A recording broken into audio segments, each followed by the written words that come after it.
Yo, what's going on, Planet S.O.N family? It's your main man, JD. Thank you for tuning in. This is Drinks with JD.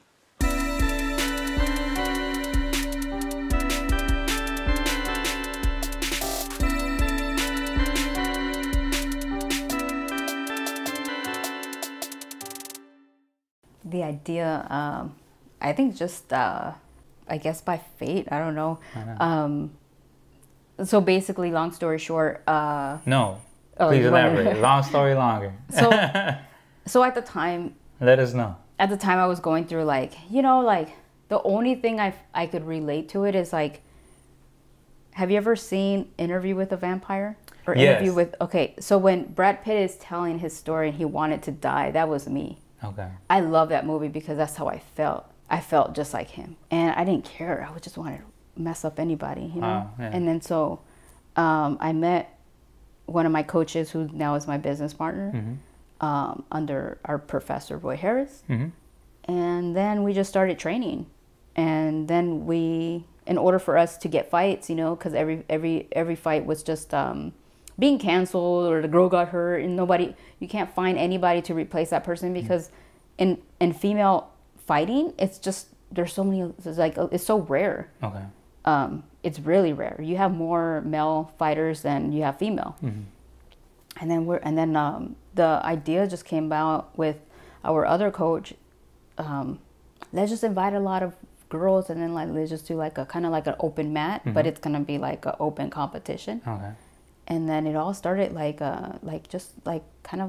this is why I like street fights, because that's how it started. Wow. And then from the necessity, all the girls were like, oh, me gusta, ¿cuándo es la otra? Yeah. When's the next one? Wow. And we basically were like, well, let's do another one. Yes. And then we did another one, and then more women came. Yes. And then it just became an organization where it's kind of, you know, it is a fight league. So it's like a UFC, you know, but all women. Yes. And that's how it came about. You know, I didn't go into the business and be like, I like fighting, and I'm gonna have male and female fighters. So it was just like, no, for my own necessity, I needed a competition, and let's just invite everybody. Yeah. And so they needed competition. So then, as I was becoming the promoter, I had advice from one of our affiliate gyms in Mexico. And he just basically said, ¿Cómo le ve? Because we were at a MMA event. He goes, ¿Cómo le ve? ¿Todavía quieres pelear? ¿Te interesa? I'm going to translate. He was like, do you still want to fight? Are you still interested? And I was kind of like you. I was kind of like, see? You know, like I was just like, what is he trying to tell me? In my mind, I'm like, what is he trying to tell me? And he goes, pues, ¿cómo le ve? ¿Quieres crecer la liga? Do you want to grow the league? And then I was just like, pues sí, está bien. And he goes, ¿qué no piensas que es más mejor creciendo la liga y tú ya no estás peleando? He goes, how do you think about retiring and for you not to fight anymore? And I was kind of like, huh? Yeah. And then he said this, and it made sense to what he was saying. He finally said, well, you don't see Dana White fighting. That makes a lot of sense. And I was like, oh, you're trying to tell me to not even retire and to focus on the league to grow it. And that's when I was like, okay. Yeah. I get it. And so he has the best fighters in Mexico. You know, his fighters are all in the UFC. Yeah. He has the best gym. He's the best coach. And so I have to listen to him, because he first started with us too.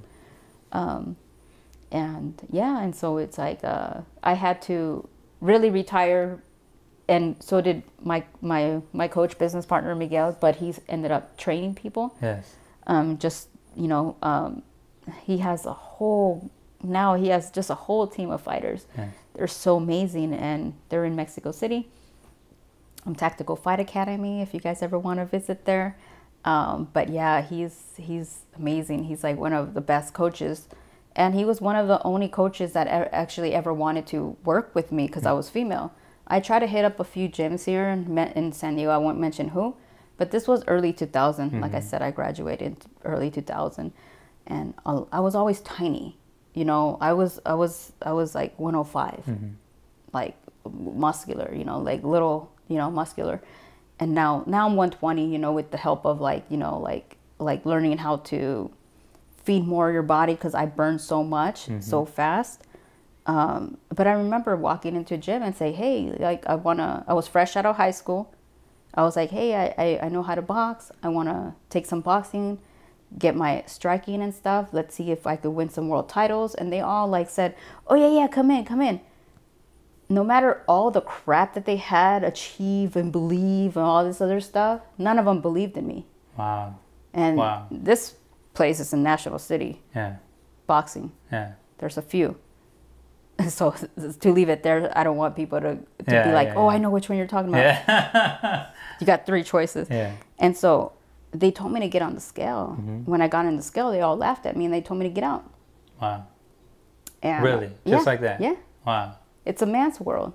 Wow. You're little. Get out of here, So then I kind of you kind of don't know what to like feel. And then I was just like, oh, okay, whatever, And then like, I just said, just events in your life ended up like had me end up at UCSD. There's a reason why I was at UCSD. I don't know why. And I remember sitting there in my classes, and I had this little notebook, and I would doodle, draw, write stupid stuff, write songs or whatever, poems or whatever. And I remember writing one of Chris Lieben's quotes. And then I remember saying, the Ultimate Fighter is the best TV show ever. and I didn't know I wrote that, you know, until many years later. No, until like two years later, I went to my mom's house, and she had all of these, like all my school like journals and everything. I'm like, Mom, I was talking crap about my parents. I'm like, you still save this? But because she doesn't know how to really read in English, she doesn't know that was there. That's what you're saying, and I was like, this school's so stupid or something, like right? And I was going through all of my own notes, and I saw that, and I took a picture. I posted on my Instagram, and crazy coincidence, Chris Lieben's my neighbor. He lives like 2 blocks away from me, and he also became one of my referees. Wow. And when I was writing his check, I was like, that's so funny. Like he was my favorite, and I wrote his quote, and it was just like, it's like, I don't know if I was there and I was getting visions. I had no idea, but I was writing down whatever would pop up in my head. Wow. And I think when, my pastor would always say, God's going to show you visions and dreams that that will only speak to you in your heart. And I would just write them down. So you feel it's like divine intervention. Yes. Overall, Fearless Women MMA was meant to be. Yeah, and I feel amazing. Like when I just had so many like organizations that I was just writing down. And it was just happened to be now what it is, Fearless. So it's insane. And it's like I have my two coaches who are my two like my business partners now, and they're like amazing. And I mean, they're in Mexico City right now, but it's like I'm here, but it's like they're the only ones that believed in me. And it's so crazy because you could always believe in yourself. Always. But when you have someone that says, I believe in you, and that when Alan said that, that's my other coach, it makes you feel like I got it. Yeah. And that's something that I want to always encourage every like athlete, every girl, everything. For sure. Because like I said, I've been kicked out of gyms, dude. And it's like now it's so common because of the hard work Ronda Rousey did, hard work that Cyborg did, hard work that, like Gina Carano did. Maybe I'm saying her last name wrong. I don't know. But those are like women that really like put their, like they really build women's MMA. That's right. And it's like, it's now more open and available. I still have a few fighters that are suffering and getting the right coach or people to believe in them. And I try to tell them, look, same thing happened to me. This is still a man's world. And they're going to try to say, get out of here. You're not a champion. You're not a fighter. You're not this. I only train fighters. I only train champions. You're going to have those coaches. The naysayers. Yes. And I tell them, I'm like, if they don't believe in you, you just got to believe in yourself. Exactly. I'm like, nobody believed in me until one coach. And then from that, opened up this whole organization, and that's why I continue going, because I feel like if I stop, they're just going to be exploited. Yes. I know the business, and I know what people want. Yes. Ticket sales. I continue to pour out so much, and I treat an amateur like a pro, and even the biggest pro promoters or promotions, they still treat a pro, a brand new pro, as an amateur. Wow. That means you have to find your own flight. You have to buy your own flight. You have to get your own hotel, and you have to pay for your own whatever you need, you know? But that as a promoter, you have to do that. So with me, I always want grade A. I don't want any half-ass. That's right. If I have to go into being into more debt or, you know, not make a profit, I would do it. And that's what I envision Fearless to be. I want to treat my amateurs as same as pro. But even when my pros, even when my amateurs turn pros, I don't want them to be struggling. I need sponsors to help me pay for a flight.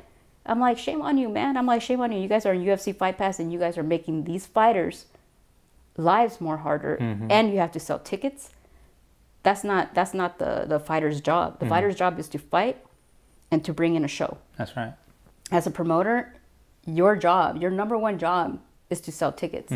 And that's why Dana White is the best promoter out there right now. That's what I'm talking about. And that's where I feel like a lot of women don't know much about Fearless, and they kind of like downplay it. I'm like, but no. There's a lot of good stuff that's going to happen because I've been working hard. I'm not just out there, you know, sitting here and, you know, twiddling your thumb. Yeah, not pushing the brand. Well, right now you were mentioning Mexico and just overall the company being, or the league being international. Can you speak about that, of just your travels within the league, of where it's taken you or where you've taken it? Yes. So usually a promotion for amateur, you just stay at a local city. Okay. So let's just say there's a local amateur league here, but of course it's for San Diego. There's also some that are in the Los Angeles. There's also some in North Cal, and then, you know, you have your promotions in Las Vegas, you know. But I feel like I need to travel because I still have to be loyal to my Mexican fighters. Of course. Many of them can't cross over to fight here. Especially with COVID, it's a lot of regulations and restrictions that does not allow them to come or have their coaches, even with a visa. So I was like, let's just move it back over there, have a few events. In Mexico. And have the American fighters travel there. That makes sense. Yeah. That makes a lot of sense. And let them experience how beautiful Mexico City is. Of course. And it is nice. I mean, I don't care if I like having, like, I like doing Airbnbs than hotels. Yeah, of course, yeah. But I pick them right really close to the center of, like, the historic. That's amazing. Where you can see Frida Kahlo. Because those are all, like, that's where Frida Kahlo. Yeah, that's history. She walked there. So then, like, you have, like, the Angel of Independence. You have, like, all of that stuff. You have, like, the new Aztec temples that they found that were in the center of Mexico. Wow. And so basically a earthquake happened. Yeah. The hotel, everybody that was inside of the hotel, you know, the hotel collapsed. They all died. Yeah. And then they started digging it out. And right underneath that one hotel, that's the only hotel that was destroyed, ended up being where the Temple Mayor is. Wow. That's the holy temple of the Aztecs. Yeah. And I'm like, I don't think it's by coincidence. Yeah, exactly. That's crazy. And crazy. It all got exposed. And so when you go to Mexico City, I want it to be so close where they have a little bit of downtime and they could just view. And you can just see it, embrace it. Yeah. Embrace what it is. And also, I mean, be appreciative to just be there as well. Yeah. How you could just, how right now, we were mentioning how Mexican fighters, it's not easy for them to go to America. Well, American fighters, they go to Mexico City, the capital city, and experience that, you know, to appreciate culture as well, you know, another country. Exactly. That's amazing. That's real cool that you guys adjusted to that. Yeah. Now, you know how you mentioned how you retired from fighting, right? And then you got into the business aspect of MMA. And what's the difference overall as far as like the business side and the athlete side?